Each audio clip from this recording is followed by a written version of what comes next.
Welcome to my latest buy-to-let house.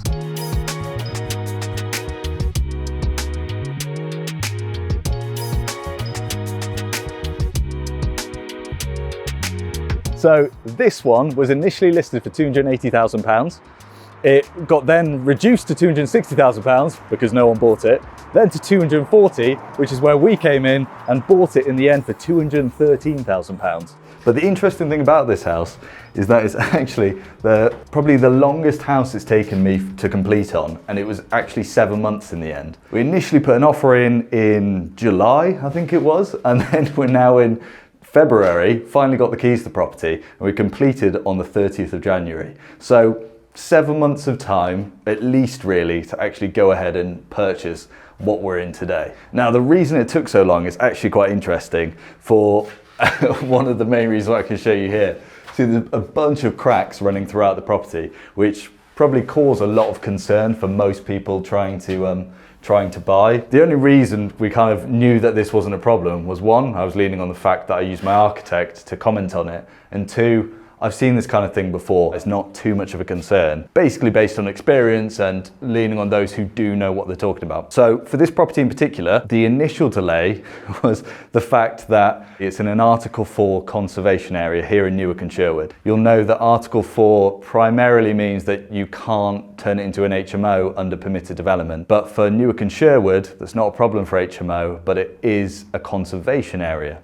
So for things like the front of the property, you can't really change that. Everything's got to be kept within keeping.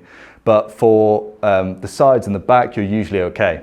And I say that because the product that I was going for to purchase this property was a refurb-to-let loan. So it's basically a bridging loan to initially buy the property, refurb it, and then you turn it into a buy-to-let product afterwards to get a lot of money back out of it. Now, when I approached the lender and I said, I'm doing a refurb-to-let loan, please, they said, yeah, cool. What are your plans like? Which is something you normally submit for refurb-to-lets. They looked at the plans and then I didn't hear from them for 3 months. Total silence. And my mortgage broker had to constantly prod them into asking, why are you not communicating about this? And they said, oh, we're looking into the Article 4 area. Now, if they told me this 3 months prior, I could have said to them that even before I put an offer in on the place, I'd already spoken to the council who confirmed it was not an issue for the plans that I had, because I was putting in an ensuite with a soil pipe going out the side of the property, which from their perspective, they didn't have a problem with. If they'd only asked me that earlier, they would have saved 3 months of wasted time and been able to proceed. Now, we're in the living room. I thought I'd just show you the living room. We've got some massive dual panel radiators. This is a huge room. And luckily, this property is already double glazed, which is important because the property next door actually sold after we put in the offer for this one for less. So that was bought for £210,000. And the reason why it was sold for less was because it's single glazed in the same conservation area.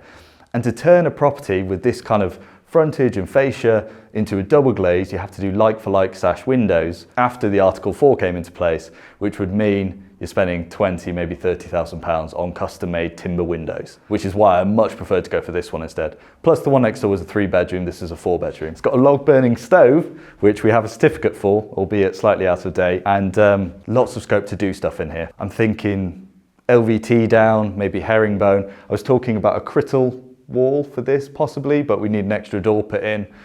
But that's just a nice thought to have. I kind of want to make this a premium rental, which is what I go for these days anyway. And some lovely wallpaper too. We've already got the steamer about to go off. And the fact that it's got different shades of purple throughout. So we've got light purple here, dark purple here, and a random blue shelf as well. Why not? Right, let's look at the kitchen.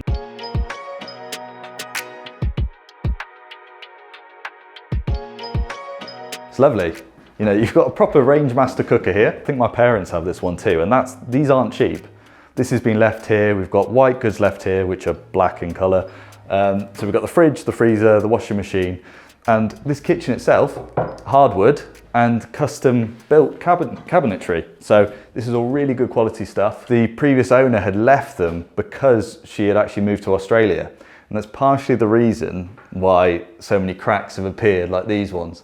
Because when she left, she'd actually left the heating entirely off, and it went through a couple of summers and winters without any heating on. So the house was constantly cooling and heating, cooling, heating, cooling, heating.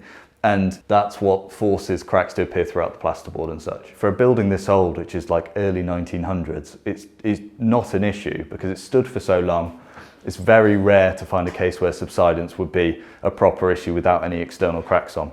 So what initially dissuaded other buyers from purchasing this property has worked in my favour because I've asked the right questions, I've checked it wasn't an issue, and ultimately got a really good deal. So the boiler's a good boiler as well, it's in good condition. It was last serviced before she left to go to Australia, so I'll have to do that again. Patio doors, these are good, UPVC. And usually you find that if things have subsided a little and there has been movement, they're usually quite difficult to open, but this one's dead easy, not too bad. The garden itself is nice, again, just needs some clearing. And Steve, my wonderful cameraman here, who's going to be helping me on this project, he used to be a gardener. So thank you, Steve. This will be your domain. So overall, lovely kitchen. And the quality of this is incredible. Something that I usually don't see for this price property, because this is hardwood surfaces. And look at this, brushed aluminium. Very fancy, with USBs already, I don't even need to add them. So this is mainly the downstairs. Now, there is a cupboard here, but it's actually quite sizable. So we're looking to put maybe a WC in here. Because this is a 4-bedroom house, it does only have 1 bathroom. So it would be good to hopefully add an ensuite, like I was talking about, and then also maybe have the downstairs water closet for just general use. So a house a few doors down, sold in 2024 for 255,000. So there's a little bit of headroom here because that house, although it's in better condition than this with an ensuite, it was a middle of terrace, whereas this is an end of terrace. So we've got slightly more land as part of the deeds of the house, and also it's less noise from an ownership perspective. Both this house and that house are 4-bedroom.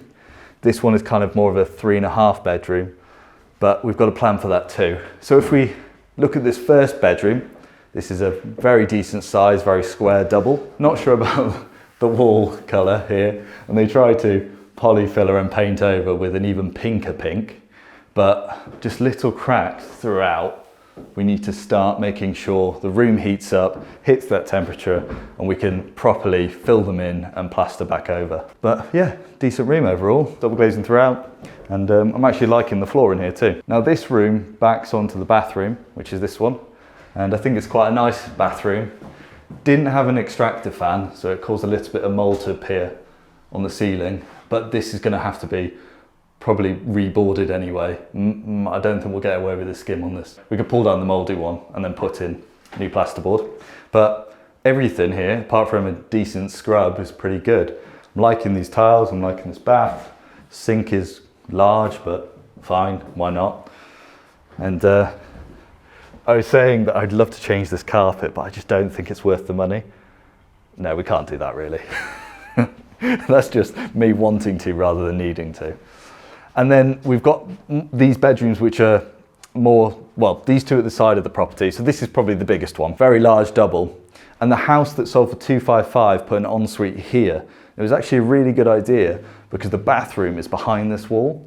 So the soil pipe can go through this wall and then come out to here, which is where the soil pipe stack is. What you've got to bear in mind is that this door will have to be filled in, but luckily this is just a stud wall. It's not structural, so we'll put a door in this way. Entrance to the bedroom will be this way. The bathroom will come out slightly and the bed will probably sit here. And that's the floor plan that's worked for other properties. Now, when it comes to the front 2 bedrooms, this is probably where we're going to do the most amount of changes. So you've got this quite large double, which is decent, but you've got a very small single. This is what makes this property a 3.5 bedroom house rather than a 4 bedroom. So what we're thinking is that we're going to move this stud wall over, and the house next door actually removed this stud wall altogether to make a massive room, so we know that we can do that. And we'll move it over to make 2 medium-sized doubles instead of 1 large and 1 small. We'll have to move the radiator, but this is pretty naff anyway. Move the plug sockets over, we wanted to do that anyway. And then cracks like these scary ones are ones that we're going to have to fix. But as you can see, this is jointer's tape behind this, so someone's tried to repair this before, and we'll just have to sort it out. So this is the property, currently a 3.5 bedroom, I would say, turning it into a 4 bedroom, adding in an ensuite, painting, fixing all the cracks, getting it actually warm in here, and then just generally tidying up. And we know we've got headroom to grow value into because of the comparable property at 255, and we'll see what we can do. There are some caveats and negatives about having a house that's been empty for so long, other than the cracks. The fact that the council tax is double because the council are encouraging people to not leave properties empty. So it's in my best interest to try and get this filled with tenants as soon as possible. So we're going to have our work cut out, but I'll keep you updated with videos of how this process is going for me, and let's see how we get on. I think we're going to begin with stripping that wallpaper now that the steaming kettle's bored. I can hear it steaming away. So thanks for watching, and catch you in the next one.